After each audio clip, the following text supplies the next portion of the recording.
third set really didn't seem to go your way, and immediately you guys turn it around. 364 kill percentage in the fourth, only 2 errors. Can you kind of walk us through what changed heading into that fourth set? What was the turning point, if you will? Oh man, they're tired. They're out of gas. They're running on fumes. They're giving everything they have. They know it's their last game, specifically these three. So I think there's nothing I can say in that moment to get them where they need to be. I just think they got to reach down deep and find the level that can get them to the end of that match. And I know that they don't have a lot left. We've been on fumes for weeks, it feels like sometimes. So it was impressive to watch, to see how they responded when really everything was on the line and they didn't want to end with a loss. They wanted to end with a W and have some pride. So it was pretty cool to watch.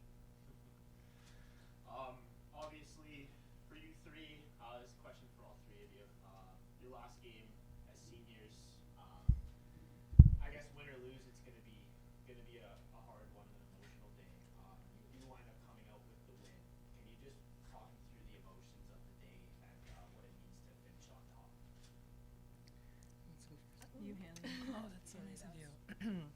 Well, like Nate said, it was hard coming out there because knowing that we were all very tired, very exhausted, but like kind of leading on like us three in particular and just leading on everyone in the squad, it was just, we know we like fought so hard all year. We pushed through a lot of individual boundaries and team boundaries. We knew what was on the line and we were ready to give our all to go to kind of take it back home. And we did just that. Like, we just didn't want to end on a bad note. I mean, it wouldn't have been a bad note because we would have been together, but the win just kind of puts a cherry on top. Okay. I think that was kind of just like the perfect ending to like our careers here at Mac. I think we've always like fought through things and kind of like hold ourselves to a really high standard and have wanted to take this program to new heights. And I think like all of us kind of started off a little fatigued throughout the game. And so like I knew going into the fourth set after being subbed out and having time to regather myself that, you know, like all of us would come back better than we were from the start of the game. And just like that took flight from there and we all kind of played collectively better. But yeah, so I kind of like, I had a feeling that was going to happen and I felt it, you know, when we're just like looking at each other. We've known each other for the past 4 years and these two for like longer. So you can kind of just like feel that sense of urgency within each other and you can look in their eyes and know how they're feeling. So yeah. I think it just goes to show like how much grit that we all have and how much we all love and support each other. Coming off of the loss on Friday was really tough because our goal wasn't to be in the fifth set match. Our goal was to be in top 4 playing for a medal.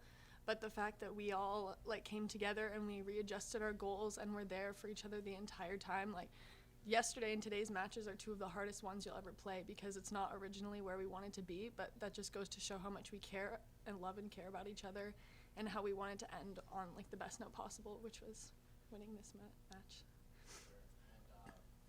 Kind of touch on it right there, Emma, and I'd like to hear from the other two of you too. We talked, Mike, when he interviewed you yesterday, he was talking about the almost movie moment that you guys have had this season, and just the resilience and the constant coming from behind. You go through that loss in the first game, and then a gritty Saskatchewan team. I'm sorry, not Saskatchewan. You have a gritty game yesterday that takes you to 4 sets, and now you have to go a full 5 in this one as well.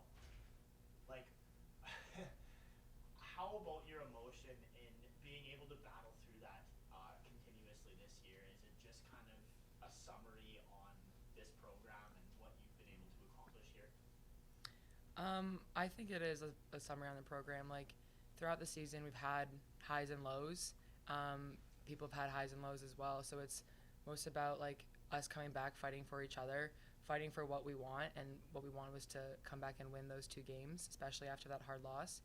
So it's very much just kind of playing, like using the losses we've had and the tough times we've had in our season, kind of putting it on our back and then kind of like keep going through, using our team, using like togetherness we have, the connections that we have, to kind of just keep fighting until we can't fight any longer. So.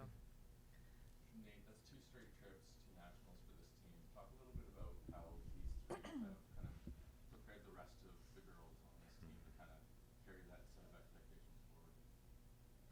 Yeah, I think one of the things we talked about after we lost on Friday night was we were going to play for some pride for sure, and for the people that have helped get all of us here.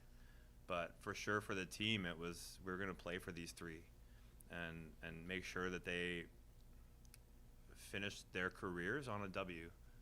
And the legacy that they leave, I've talked about legacy a lot over the years, and I feel like these 3 student athletes are incredible people for our young players to look up to. The way that they work, the way that they carry themselves, how hard they compete, how much they care about the people around them, how hard they work in school. Like, this isn't just about sport. This is about being a student athlete, and these are three shining examples for our program. This is the best 2-year run our program's ever had. And the big reason behind it is because these 3 student athletes sitting beside me. So I'm very proud of them, and I know the athletes on our team going forward are going to remember what they've done, what they've contributed, and hopefully keep building our program to rise even higher. So just one final question. First Quigley Cup since 2016-17 this year, and back-to-back national championship appearances, and now back-to-back consolation finals for you. Can you just talk a little bit about what your coach here, who is worn his emotion on his sleeve throughout these pressers as well, what he's meant to you guys this year? Careful. And these past 2 years?